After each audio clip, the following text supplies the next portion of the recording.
Apparently, Bruno Guimaraes talks are progressing. We've reached a breakthrough where Bouaddi's concerned. Martin Ødegaard has agreed personal terms with another club. And there's a lot of isms and schisms. The dream is free. The hustle is sold separately. 99.9% of these transfer things are BS. But it gives us something to talk about away from the World Cup and during the off-season. Arsenal fans, I want to ask you, where do you stand on the fact that we've made no significant signings? Are you with me in that?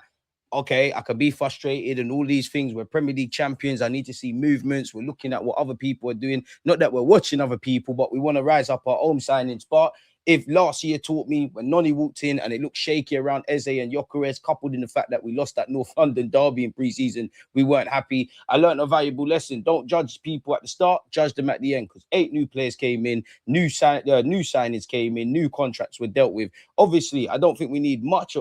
I think we need a left winger. I think we need a central midfielder. I think we need a versatile defender. I think those are have I said central midfield? I think those are the priorities. If you could get a striker and little isms and schisms and, you might need to get a backup goalkeeper if Kepa goes, I think we'll only sign one central midfielder, but you could say if Norgard goes, maybe we get 2. I don't know, people, where that's concerned. But yeah, where are you at? Or are you the fact of, are you one of them like, bro, we're Premier League champions. Where's Morgan Rogers? Where's Picola? Where's Nico Williams? Where's this one? Where's that one? Let me know your thoughts and simply put, let's crack on and see what the BS rumours has in store for us now. I don't believe Arsenal signed Guimarães. For what it's worth, he's a player we looked at Lyon when he was in Brazil. Obviously, he's not done his reputation any harm being at Newcastle. I would love him at Arsenal. I think you could deputise for Rice when we're not there. You could work well with Zubamendi, Lewis Skelly, or whatever. I think as a partnership, you lot would be my first choice. And, throughout the season, there's other things. I think with Rice, and at the moment, we're going to go over it, nursing a hamstring knock, playing a lot of games, got a back injury. If Declan Rice ain't in our midfield, we are in problems. And testament to him, I do believe players like Rice, you don't rest them unless there's something problematic there. But at the end of the day, he's a human being, not a robot. And you are looking at Gabriel Magalhaes, William Saliba, Declan Rice, and Jurrien Timber. That's almost the spine, the consistent players of our team. Anything goes left there, we could be in issues, really. So I want Guimarães or something like that. I don't care that he's 28, 29. I know in the ideal world, you wish he was 24, but man, acting like 28, 29 is 99, 100 years of age. That there's at least 3 to 5 years solid work with Guimarães. And then again, if he was to trickle on and obviously time catches up with everyone, he could be the new Norgard in 5 years' time. A Premier League proven, all of these kind of things. I'm all for it, people. The problem is Newcastle, obviously, they want to get back to being in the Champions League. They've obviously got 80-odd million, 70, 80, maybe even 90 for Anthony Gordon, apologies, 100-odd million for Tonali. Finances are great. Obviously, immediately, you've taken 2 of their key players, first-team players on the team sheet have gone.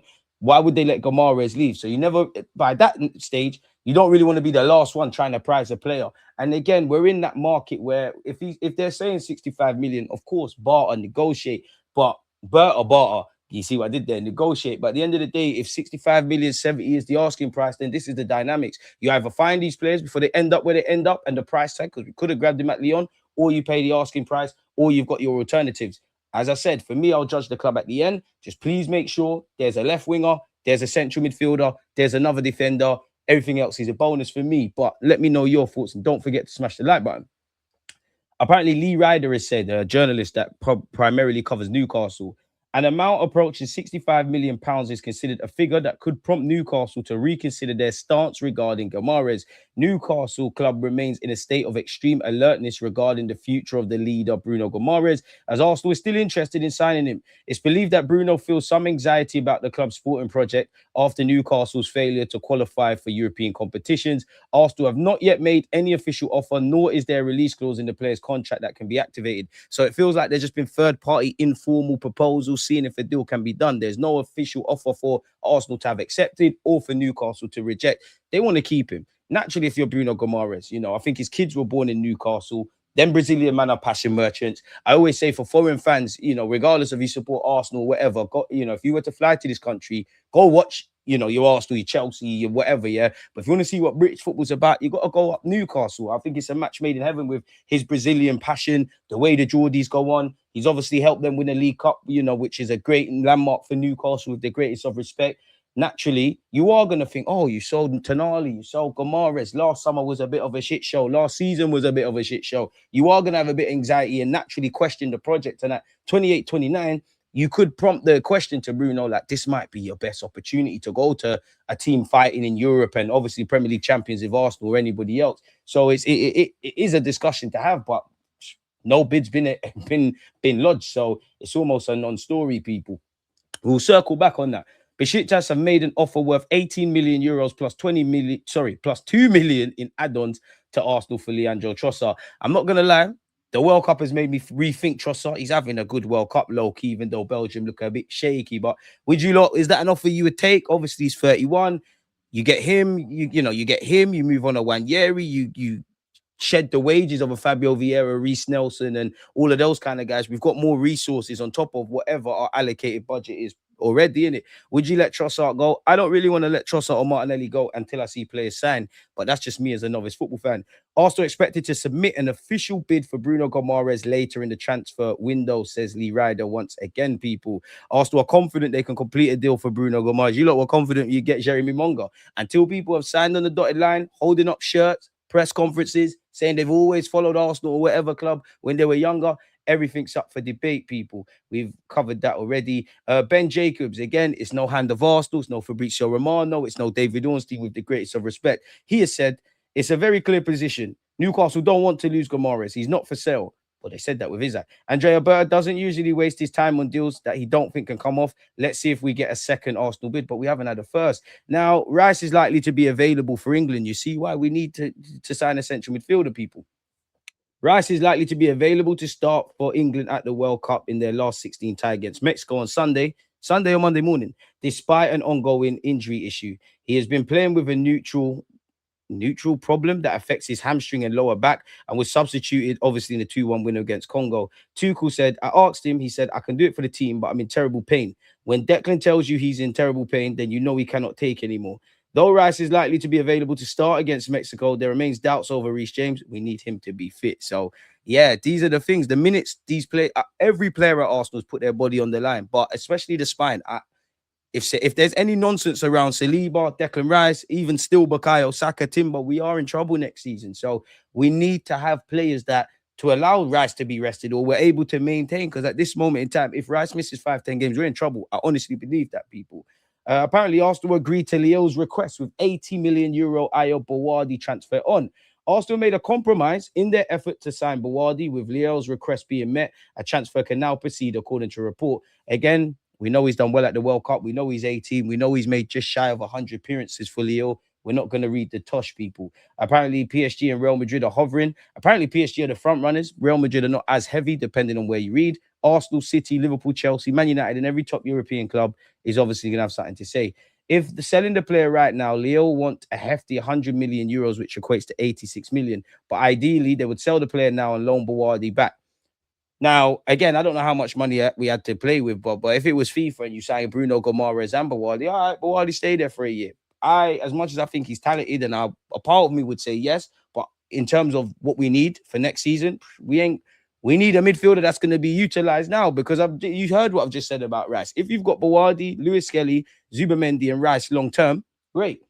But next season you'd have 3. We've seen, Zubamendi lose 4 miles. Lewis Skelly still young and adapting. Rice is being pushed through the trenches. You're going to need a centre midfielder. Like that, for me, might as well walk away then, because we need these options for next year. Given that second scenario is less advantageous to the buying club, Leo are prepared to do business via the route for a reduced sum of 75 million euros, which equates to 80 million euros. Well, 75, 80 million euros, which is about 64 to 68.5 million. And apparently Arsenal, City, and Chelsea all accept the request. Bailey of Team Talk has said, I can exclusively reveal that Arsenal, City, and Chelsea have all softened their stance and are now prepared to accept a loan back agreement if it gives them the edge in the race to sign one of Europe's elite teenage talents. All 3 Premier League giants had initially been keen to integrate Bouaddi into the first team environment sooner rather than later. However, sources say they increasingly recognize that agreeing to Leo's request may prove decisive in winning the battle for his signature. Would you lot go for that? I don't know. Arsenal have officially confirmed a new academy director, Pascal D. Maslak, again butchered, but he's been officially announced as the successor to Mertesacker, people. We're going to circle back on this in just a second, but you would have seen, people, what's going on here? You would, again, completely off topic, but Arsenal and Spurs are in the race to sign Ellie Creepy Jr. Again, if you're not putting the 80, 90, 100 million for the young player who scored 13 goals in his debut season on the table, forget about it. And Chelsea, PSG, all of Europe's elite are all apparently sniffing around with him, people. Apparently, Morgan Rogers has played down his 130 million valuation and he's keeping calm over the situation. I'm not sure I'm worth all that. It's nice to hear that from people, but I don't let outside noise affect me. I mean, that will encourage us.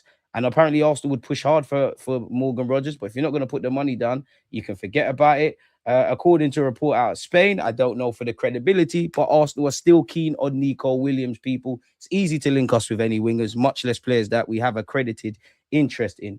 Bloody hell, mate. What is going on with Court Offside? Brennan Bidon has been linked with us from Corinthians. I don't buy this because we've been linked with him before. He's a central midfielder. It's easy to link us with people. Allegedly, Liverpool, Arsenal, and Chelsea are on alert as Barcelona have made Conde available. He got absolutely ripped in the Sweden game, people. So I'm not sure on that. If I'm concerned. And again, as I said, we're going to circle back on this, but allegedly, Odegaard could reportedly be edging closer to a transfer to Galatasaray after personal terms have been agreed. Apparently, club-to-club talks still need to be finalized, with some discussions taking place over a potential 40 million euros deal. 40 million euros, we spent 30 million on him. Is he a better player in the world regards than when he was a talented young player at Madrid? Yes. Is he a key player for Mikel Arteta? Yes.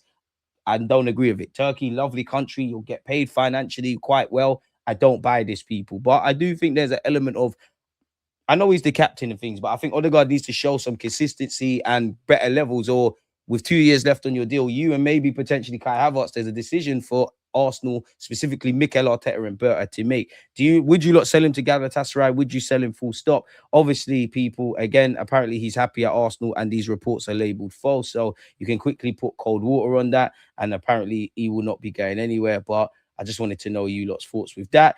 Edwin Quintero made his 16 years of age, will join us technically when he's 18. So in a year, because I think he turned 17 this year, made his senior debut for Independiente del Valle, who bring some very talented players out of Ecuador. He played 10 minutes. He got a goal, 100% successful dribbles, ground duels 100%, played 6 out of 7 accurate passes, had 10 touches and 4 touches in the opposition box. Not bad for a 10 minutes. And this is what I mean. In years to come, if you progress to Arsenal's first team, great. If we buy you for a couple of pennies, sell you for a lot of dollars, we're laughing, people. But I do want to see us sign some players that immediately are going to impact at first team level simultaneously with this kind of stuff.